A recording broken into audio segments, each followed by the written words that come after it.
And now it is my great pleasure to introduce our spiritual leader here today, the Reverend Victoria Bomberry.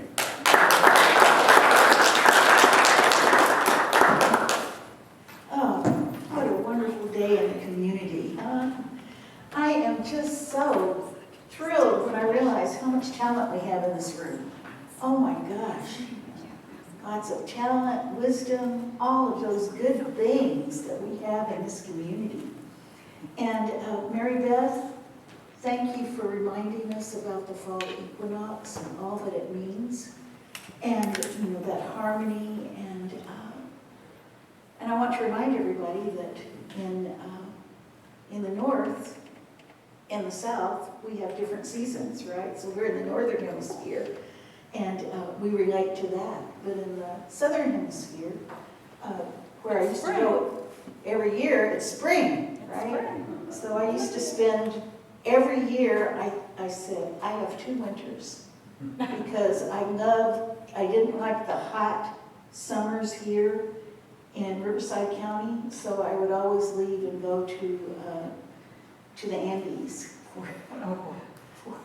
for the winter, which oftentimes wasn't the best thing because it was freezing cold. But it wasn't burning hot. So we live in this, just this wonderful world. And you know, this is also a time of that illuminated stage of our spiritual journey. And that kind of is a paradox, isn't it? That it's illumined, and yet we've got this equinox, and we're going within. And in that inward journey, that's where we become illuminated. So it's a wonderful time of year.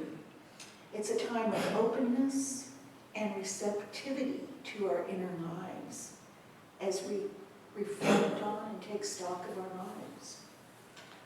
For the Karuk people of Northern California, it is a time when people say they're fixing the earth. So there's several days, and it's starting. It will start probably right around now, is 4 days of ceremonies of dance, singing, healing, forgiveness.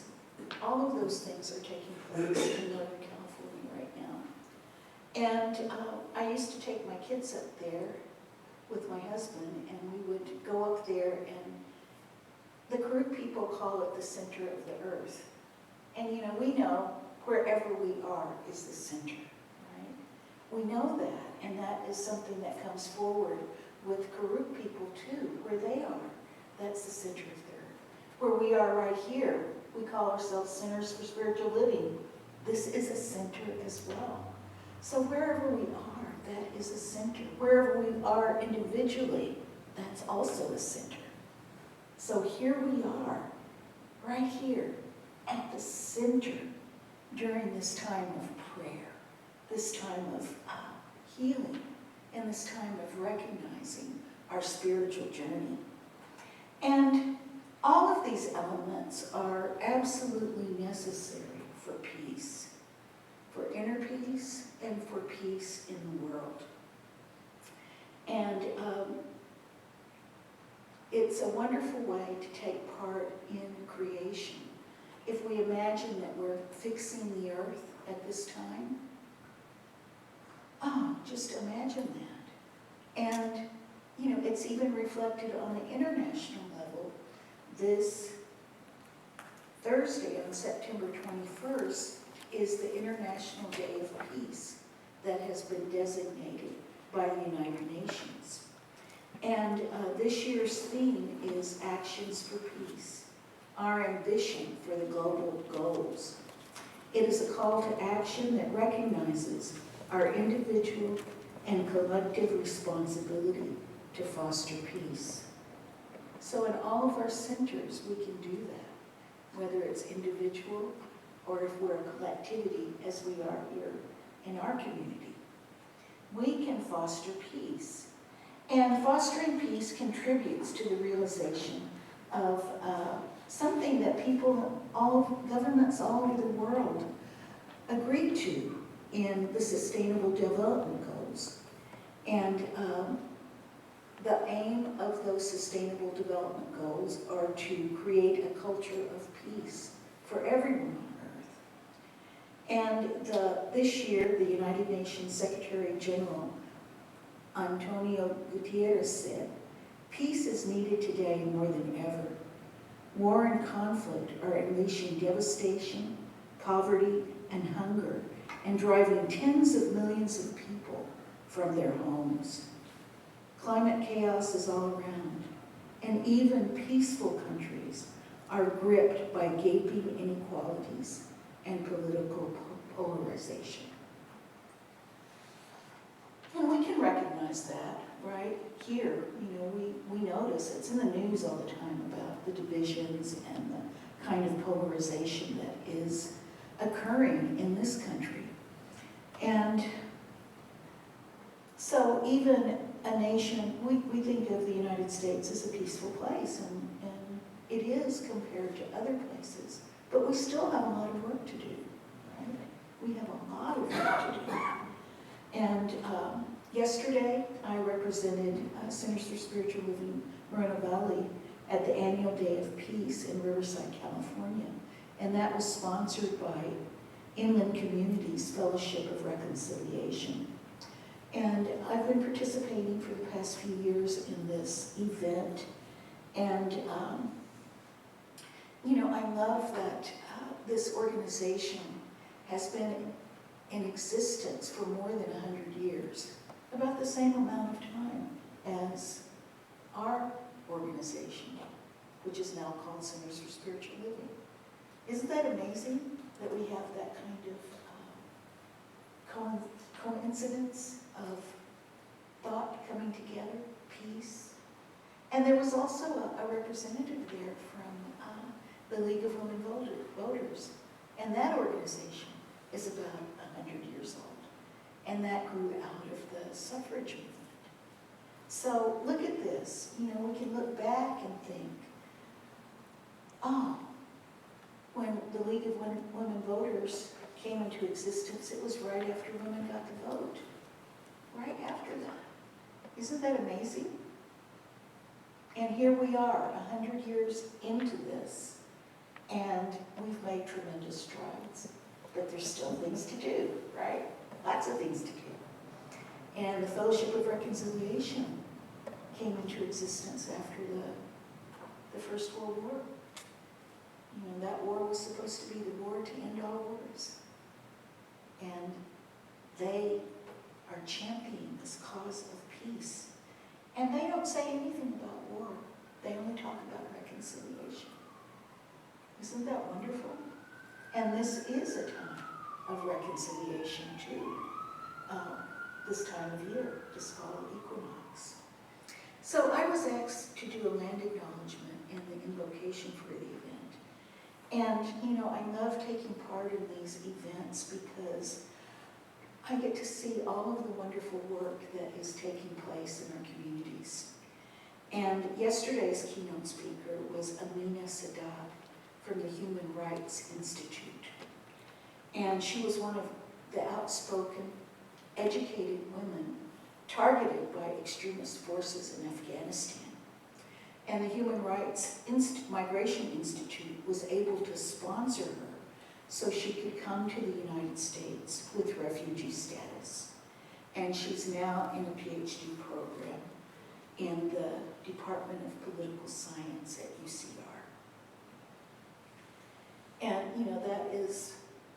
that's a wonderful thing, that there was connections made across miles, great distances.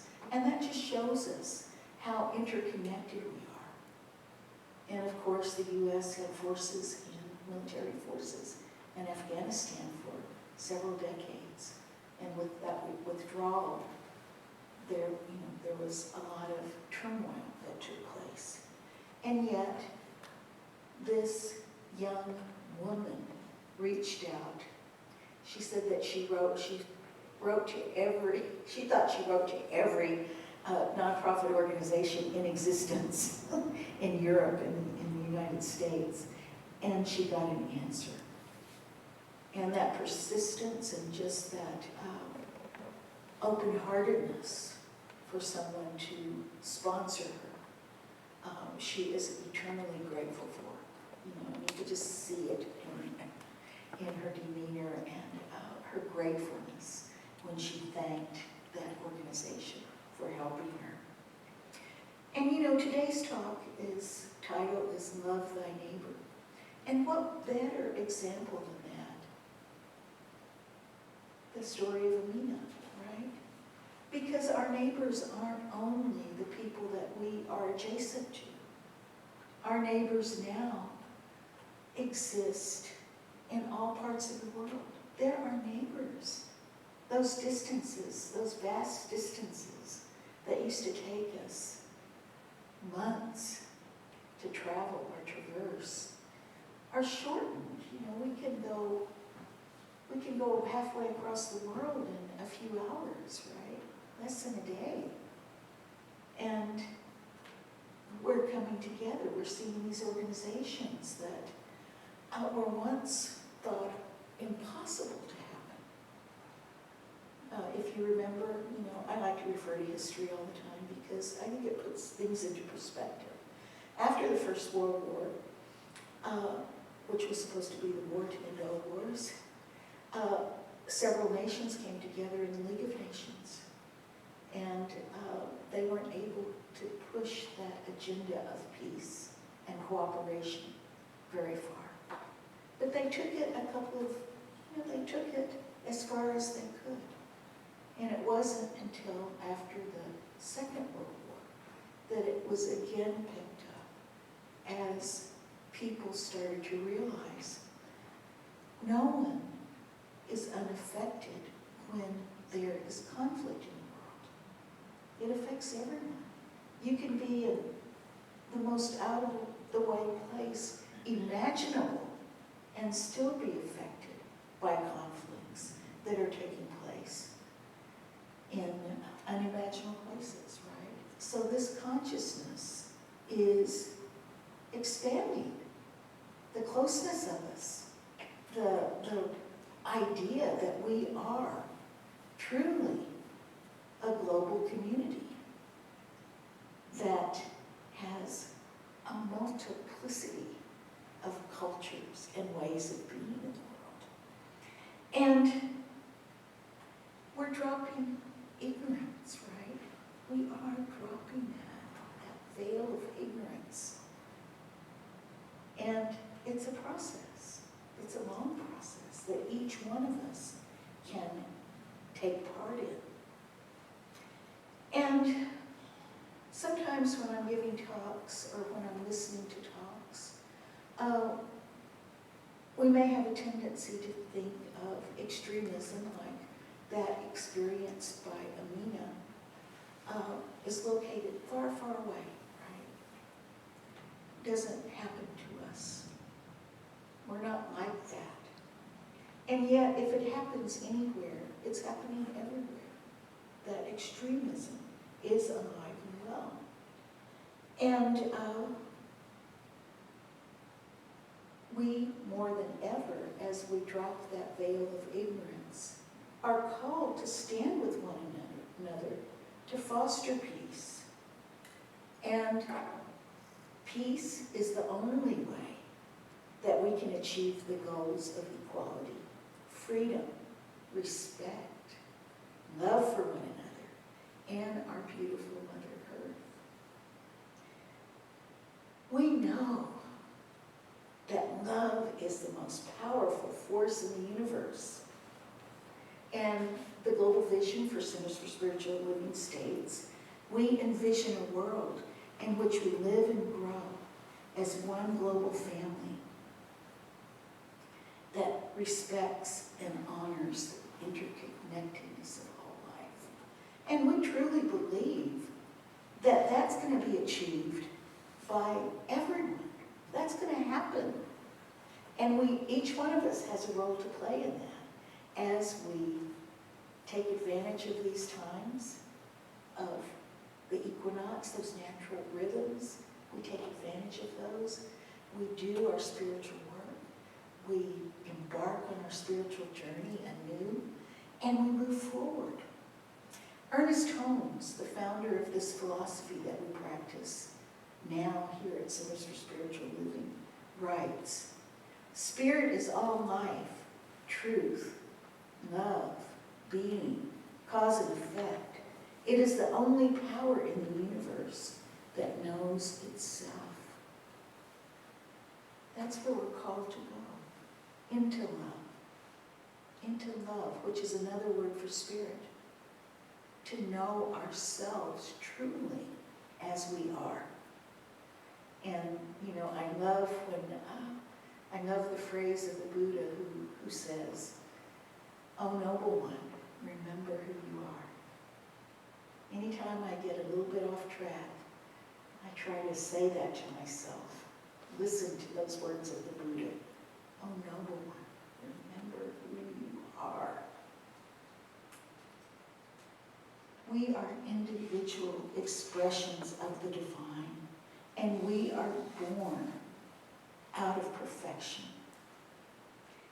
And it doesn't matter what race, ethnicity, national origin, class, gender, sexual orientation.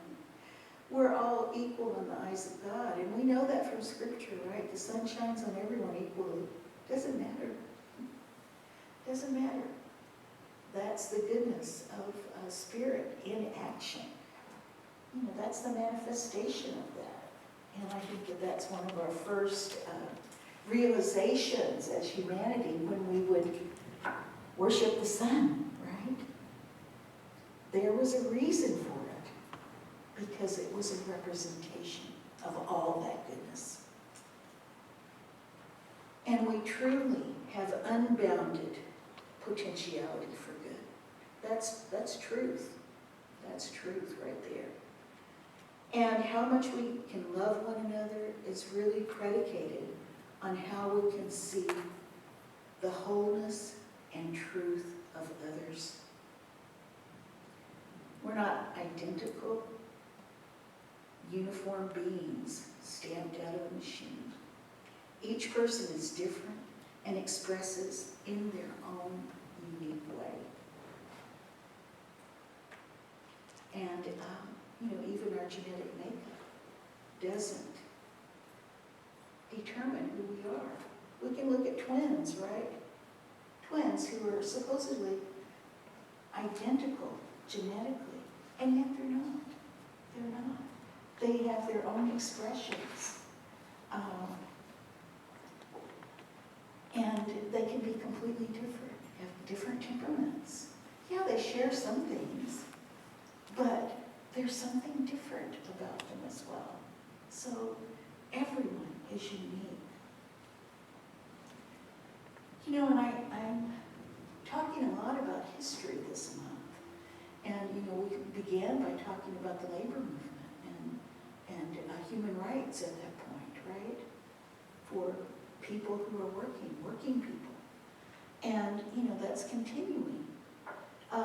Those historical shifts toward human rights began with people advocating for one another. And remember, it wasn't just the people who were oppressed who were advocating for one another. It was people who were illumined and compassionate to see what was happening with others. And they saw the inequality and oppression that was occurring. And they stood with the people who were least favored in society. And we can look at every decade of the 20th century and into the 21st century and see evidence of this coming together, of people advocating for equality and peace. During the 1960s, the Civil Rights Movement, people joined together and advocated for the abolishment of discrimination and racism. And remember, it wasn't, I think that sometimes we think about that whole civil rights era as black and white. But it really was much larger than that. Every ethnic group was represented in the civil rights movement. They had slightly different aspects, but that was a part of this great uprising and upwelling of this desire for peace and equality. And that is consciousness in action, right? It's not, consciousness isn't something out there that we're achieving only inwardly. Or it's somewhere in heaven. When we achieve a certain consciousness, it manifests into the world, everywhere. That's what happens. That's what consciousness is about. And as we see more clearly what reality is, what Spirit's reality is, then we manifest that. And it is all of those good things that we're talking about. Equality, peace, justice for everyone. And I say justice, and that can be kind of a word that we have certain things about it. But let me call it something else. Let's call it reciprocity. Let's call it reciprocity. When we love our neighbor, what happens? Slowly but surely, maybe your neighbor doesn't love you, but slowly and surely, your neighbor's going to love you. That's going to happen, it will happen because that way has been set for that love. So this is a process that we are involved in as human beings. And, I think one of the hardest things that we have to do in our life is to love people whose ideas are antithetical to ours. That's the hardest thing I have to do. If I think somebody is, their thinking is way off base, I'm just like, oh no, But, I do a practice, and I've been doing it for 30 years. And I was trained by Jack Kornfield, and it's in metta. And, I don't know, I probably took a lot of things away from Jack Kornfield, but that is the practice that I've kept up all these years. And metta is a very simple practice. And a lot of people call it the loving kindness meditation. Other people call it, I like to call it unconditional love, the practice of unconditional love. And it starts off, as we teach it, with focusing on someone that you already love unconditionally. Because sometimes it's hard to start with ourselves, because oftentimes we don't love ourselves unconditionally, right? So we get the feel of it by knowing that we already love somebody. Maybe it's a child, maybe it is a beloved companion animal.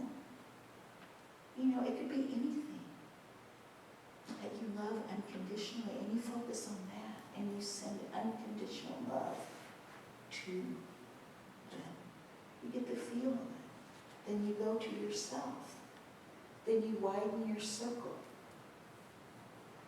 to people that, in your family maybe someone you're having some difficulties with. You love them, but you're having some difficulties with them.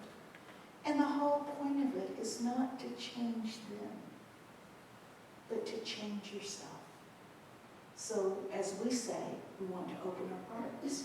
Open hearts, right? This is a way of opening our hearts, engaging in this practice. And then that hardest task that I have is loving those people who don't think at all like me. And that's who you send unconditional love to next. And it's transformative. They may not change their behavior at all. They don't have to. What I have to do is to be able to love them. And Love itself is that transformative power. And we may not see it occurring, but those changes are occurring. You know, a microscopic change is a change that is powerful. And as we do these practices and we change ourselves, we change the entire world. So this week, I'm going to post the four statements that I use in metta. And I'm going to invite everyone, if you would like to join me tomorrow in my practice of metta. We'll put it up on the Facebook page, so you can join me for metta tomorrow at noon on Zoom. So I'll post that on our Facebook page. So remember, everybody go to Facebook, CSL, MV. Go there, and you'll find that Zoom link, and you'll find the 4 statements that we use, and join us for this powerful, powerful practice. And we're going into that day of peace on Thursday. So this will be a preparation for that, and a preparation for the celebration of the equinox. So this week, have a wonderful time, and join me tomorrow in the practice of metta. And so it is. So it is.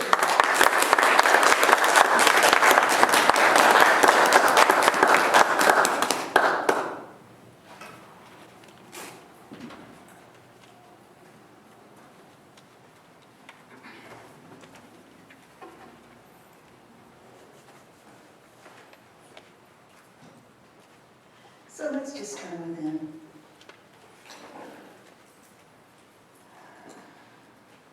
And taking that deep God breath and giving great thanks for knowing that God is. God is that presence, that one power that is omniscient and all good, that knows us intimately, that we are coming to know more intimately every day. And I know that there is absolutely no separation between me and God, no separation between any person here and God. We are one. And as we unify in God, we unify with one another, knowing and recognizing that divine in each and every person. And we recognize that love is all there is. Love is that power in the universe that makes everything happen. There is law, but without love, nothing can occur. That's the alchemical ingredient that allows creation to continue. That creation is always, always ongoing, and we are a part of it. And we play our role powerfully as divine beings, centered in one. And I'm just knowing that peace is ours, that love is ours, that as we move into this shift in consciousness, that peace is the outcome, and peace paves the way for everyone to have a good life, to have their potential recognized and accepted in this world. And as we grow in this planetary consciousness, I know that we have an effect on the entire cosmos. We light up the sky, and it is awesome. And I allow all this good, knowing it is done in the mind of God. And so